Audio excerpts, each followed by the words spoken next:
বিসমিল্লাহির রাহমানির রাহিম। সূরা আত-তালাক। আয়াত 2। তাদের ইদ্দাত পূরণের কাল আসন্ন হলে তোমরা হয় যথাবিধি তাদেরকে রেখে দিবে, না হয় তাদেরকে যথাবিধি পরিত্যাগ করবে এবং তোমাদের মধ্য হতে দুজন ন্যায়পরায়ণ লোককে সাক্ষী রাখবে। তোমরা আল্লাহর জন্য সঠিক সাক্ষ্য দিও।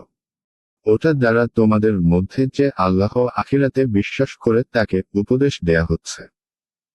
যে আল্লাহকে ভয় করে আল্লাহ তার নিষ্কৃতির ব্যবস্থা করে দিবেন। আয়াতের তাফসীর। তাদের ইদ্দত পূরণের কাল আসন্ন হলে তোমরা হয় যথাবিধি তাদেরকে রেখে নাও, না হয় তোমরা তাদেরকে যথাবিধি পরিত্যাগ করো, এক, এবং তোমাদের মধ্য হতে দুইজন ন্যায়পরায়ণ লোককে সাক্ষী রাখো। 2. তোমরা আল্লাহর জন্য সঠিক সাক্ষ্য দাও। 3. এটা দ্বারা তোমাদের মধ্যে যে কেউ আল্লাহ ও পরকালে বিশ্বাস রাখে তাকে উপদেশ দেওয়া হচ্ছে।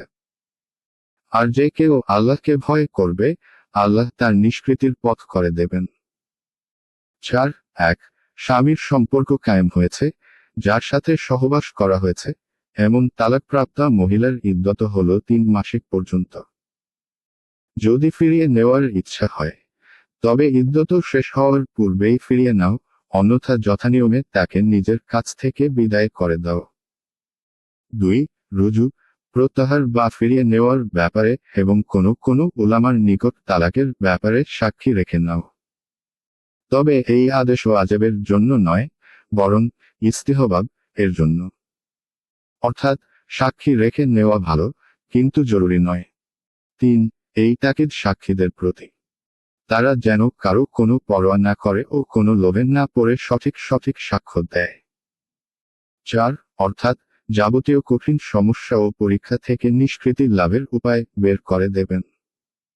আয়াত 3। আর তাকে তার ধারণাতীত উৎস থেকে দান করবেন রিজিক। যে ব্যক্তি আল্লাহর উপর নির্ভর করে তার জন্য আল্লাহই যথেষ্ট, আল্লাহ তার ইচ্ছা পূরণ করবেনই, আল্লাহ সবকিছুর জন্য স্থির করেছেন নির্দিষ্ট মাত্রা। আয়াতের তাফসীর। এবং তাকে তার ধারণাতীত উৎস হতে রুজিক দান করবেন। আর যে ব্যক্তি আল্লাহর উপর নির্ভর করবে তার জন্য তিনিই যথেষ্ট হবেন। নিশ্চয় আল্লাহ তার ইচ্ছা পূরণ করবেনই।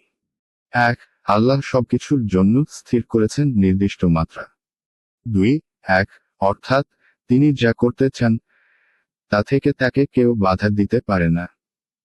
2. কষ্টসাধ্য ও সহজসাধ্য সকল কর্মের জন্যই।